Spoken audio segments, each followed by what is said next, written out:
Hello friends, நம்ம இன்னைக்கு நீரிழிவு நோய்களுடைய வகைகளும் அந்த இன்சுலினை பற்றியும் பார்க்க போகிறோம். இது 11ஆம் வகுப்பு பாட புத்தகத்தில் இருக்கிறது.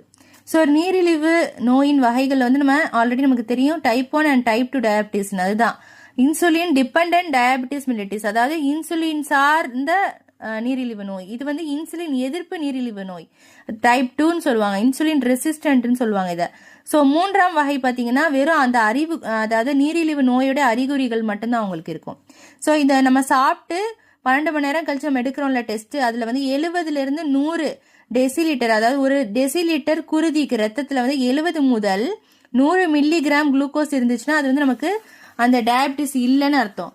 இதுவே ஒரு டெசிலிட்டருக்கு 100லேருந்து 126 இருந்ததுன்னா நமக்கு ஆரம்ப நிலையில இருக்குன்னு அர்த்தம். 126க்கு மேலே இருந்துச்சுன்னா நமக்கு முதிர்ந்த நிலை அப்படின்னு சொல்லிட்டு அர்த்தம். சரியா? இங்கே கீழே இருக்கிறது நீங்கள் படிச்சுக்கோங்க ஸ்க்ரீன்ஷாட் எடுத்து.